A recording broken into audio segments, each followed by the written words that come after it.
tahu laporan kami kan terkait dengan kesaksian palsu, keterangan palsu. Ya. Apalagi ini sudah dikuatkan dengan keterangan di muka persidangan waktu peninjauan kembali kemarin. Nah, ini tidak perlu menunggu putusan PK. Kenapa kami katakan tidak perlu menunggu, Mas Doni? Ya. Yang kita laporkan itu kan terhadap Aib misalnya. Mabes Polri ini harus segera menindaklanjuti. Kemudian dugaan penyiksaan, penganiayaan dilakukan oleh Aibtu Rudiana saat itu. Ini juga tidak perlu menunggu putusan dari PK. Kenapa?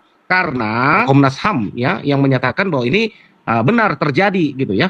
Jadi menurut saya ini dua hal yang harus segera ditindaklanjuti, tidak perlu menunggu keputusan PK ya. Kami juga melihat sambil menunggu putusan PK, Jutek Bongso tegaskan bahwa laporan terhadap Aib dan Rudiana seharusnya tidak harus menunggu putusan PK. Mari kita simak selengkapnya keterangan-keterangan dari Jutek Bongso ini. Ya, Mas Doni, selamat sore pemirsa, Bu Elsa, Bu Titin, selamat sore semua. Ya, kita udah lama ya nggak membahas kasus ini. Ya, terima kasih kepada Nusantara TV nih yang terus mengangkat ya. Betul, Mas Doni ya. Setiap minggu itu pasti ada saksi yang diperiksa karena ada 3 LP kami di kepolisian ya, 2 di Bareskrim, 1 ada di Polda Jabar. Kami sudah mendapatkan SP2 HP dari Polda Jabar ya, yang juga sedang melakukan penyelidikan atas limpahan LP kami dari Bareskrim Mabes Polri ya. Semua sedang berproses. Kami sudah menulis surat juga kepada kepolisian untuk mempercepat ya proses laporan polisi kami. Ujungnya mau apa gitu kan, kami tidak memaksakan kehendak kami, tetapi kami menunggu ya. Tetapi setiap minggu memang dari Bareskrim itu ada saksi yang diperiksa. Minggu yang lalu itu ada orang tua ya, salah satu dari terpidana. Kemudian minggu lalu sebelumnya ada pemilik warung Bu Nining. Kemudian sebelumnya lagi ada lagi yang diperiksa. Setiap minggu ada saksi yang diperiksa ya. Kalau saya menghargai apa yang diupayakan, kami sudah bertanya kepada teman-teman di Bareskrim, bisa nggak dipercepat. Teman-teman di Bareskrim mengatakan bahwa kasus yang mereka tangani cukup banyak, jadi bahwa ini karena prioritas makanya tetap mereka melakukan pemeriksaan. Kami sangat menghargai ya, tapi kami memohon untuk lebih cepat. Sehingga kenapa ini penting ya, bahwa sebagaimana kita tahu laporan kami kan terkait dengan kesaksian palsu, keterangan palsu. Apalagi ini sudah dikuatkan dengan keterangan di muka persidangan waktu peninjauan kembali kemarin. Ya tinggal diuji saja ya oleh Bareskrim Mabes Polri, karena ini tidak perlu menunggu putusan PK. Kenapa kami katakan tidak perlu menunggu, Mas Doni? Yang kita laporkan itu kan terhadap Aib misalnya. Ya, Aib kan mengaku bersama-sama dengan Dede. Sedangkan Dedenya sudah mengaku bahwa itu adalah cerita tidak benar, bohong. Sementara kesaksian yang lain juga menguatkan demikian. Saya berpikir dengan pengakuan Dede bahwa apa yang diceritakan oleh Aib dan Dede waktu tahun 2016 lalu dan saat ini Dede mengatakan itu bohong, artinya ini sudah ada 2 versi. Tentu Mabes Polri ini harus segera menindaklanjuti. Kemudian dugaan penyiksaan, penganiayaan dilakukan oleh Aibtu Rudiana saat itu. Ini juga tidak perlu menunggu putusan dari PK. Kenapa? Karena dugaan penyiksaan ini kan sudah terang benderang, sudah pernah diperiksa oleh kode etik ya Mabes Polri, kepolisian pada tahun 2016 lalu yang sudah menyatakan, dan juga ada 2 lembaga ya, baik itu lembaga LPSK ya maupun dari Komnas HAM ya yang menyatakan bahwa ini benar terjadi gitu ya. Jadi menurut saya ini 2 hal yang harus segera ditindaklanjuti, tidak perlu menunggu keputusan PK ya. Kami juga melihat, Mas Doni, harusnya PK itu sudah keluar ya menurut kami, karena sesuai dengan peraturan Mahkamah Agung 90 hari kerja ya, 90 hari kerja itu sudah harus selesai diproses ya. Kalau sudah lewat berapa lama ya? Ya belum lewat sih, Mas, tapi ini kelihatannya harusnya bulan Desember ya harusnya ya.